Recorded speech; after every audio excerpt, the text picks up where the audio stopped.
कुल नहीं, जाति नहीं, संस्कार नहीं, किसी ने कहा नहीं, उसके बावजूद भी नियम ले लिए।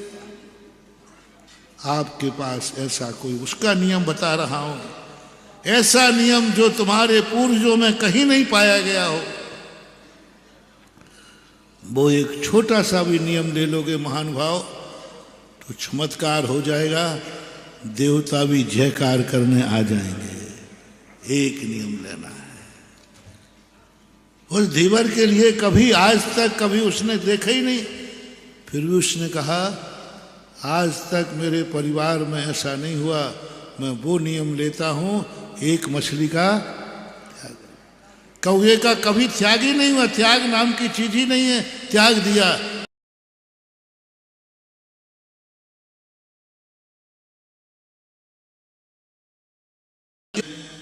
पूर्वजों के नियम संस्कारों में चमत्कार ला रहा हूं, अपना एक नियम नया होना चाहिए।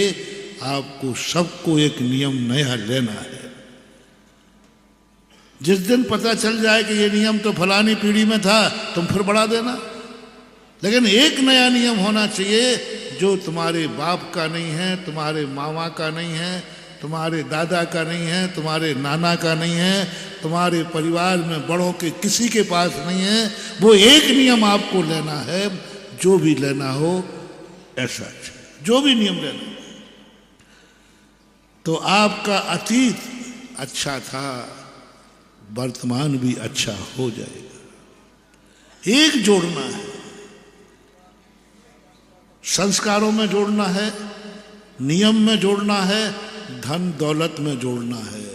जितनी तुम्हारे लिए पूर्वजों की संपत्ति मिली है, उसमें अपनी संपत्ति मिला करके बेटे को देना है, वसीयती नहीं।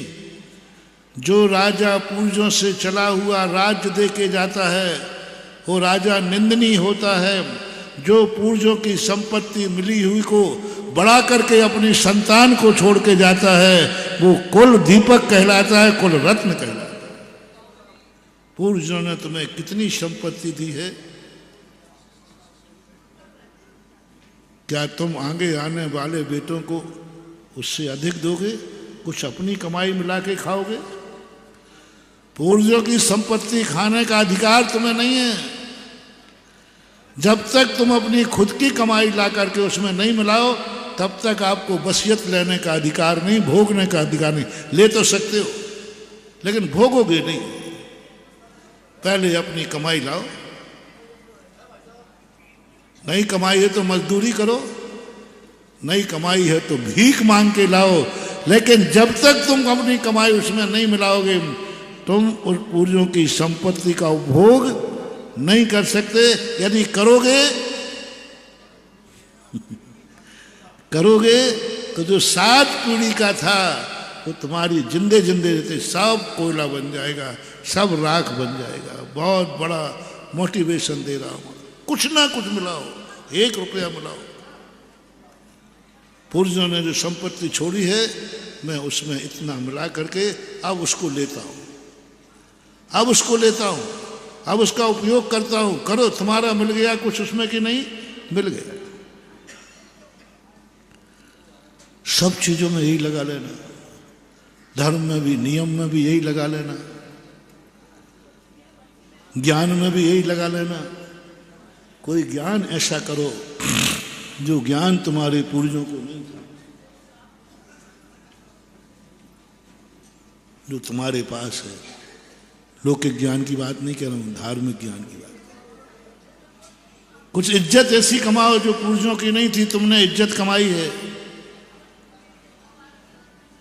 वो तुम्हारी असाधारण होगी। तो पूर्वजों का वासा किया हुआ तुम्हारा पुण्य है। जो अशोकनगर में जन्मा है वो अतीत का पुण्यात्मा है। बस जब पुण्य लेकर आए हो, इतना पुण्य है, इतना पुण्य है कि संसार से सबसे बड़ा पुण्यात्मा वो होता है जो आर्य खंड में जन्मे, आर्य खंड में जैन कुल में जन्मे, जैन कुल में भी अच्छे कुल में जन्मे, अच्छे कुल में वहाँ जन्मे जहाँ जिनेन्द्र देव का मंदिर हो, ऐसे कुल में जन्मे जहाँ गुरुओं का आना जाना बना हो ऐसे कुल में जन्मे जहाँ पंच कल्याणक होते हों, ऐसे कोई ऐसे गांव में जन्मे जहाँ निरंतर विधान पूजा पाठ चलते रहते हों। ये चरम पुण्य है, इसमें कोई संदेह नहीं है।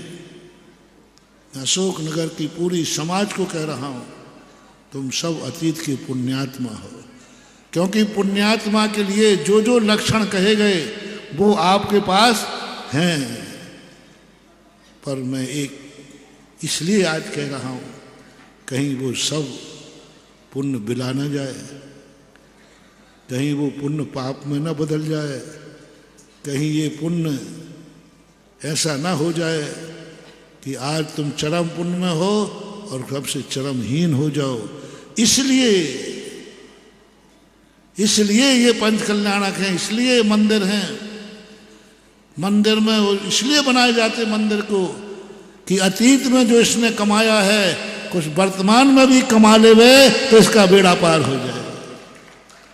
अतीत में कमाया, पूर्वजों से कमाया था, अब जैन बन गए, अब तुम खुद मंदिर जाने का नियम लो, नया कमाओ।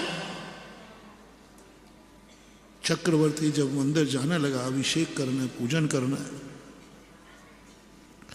तो देवताओं में चर्चा चली, चक्रवर्ती क्यों जा रहा है मंदिर, इसको क्या परेशानी है? अरे मंदिर वो जाए जो गरीब हो, मंदिर वो जाए जो दुखी हो, मंदिर वो जाए जो परेशान हो, अस्पताल वो जाता है जो बीमार है। चक्रवर्ती को तो कुछ था नहीं, उसी गांव में मोक्ष जाना है, पुण्य की क्या जरूरत पड़ी उसको मंदिर जाने की क्या जरूरत पड़ी? चक्रवर्ती के जीवन काल में ना तो धन की कमी आने वाली है, कुछ भी नहीं होने वाला, मोक्ष उसी भाव में होना, दूसरा भाव भी नहीं मिलना भरत चक्रवर्ती का। फिर वो सुबह उठकर मंदिर क्यों जाता था? देवताओं में चर्चा हुई, बात समझ में नहीं, इसको क्या जरूरत पड़ी? इतना पुण्य लेके आया, तीर्थंकर का बेटा बन गया, इतना पुण्य लेके आया, सरवार से मोक्ष जाना है, इतना पुण्य लेके आया, अपार संपदा, इसको मंदिर जाने की क्या पड़ी है?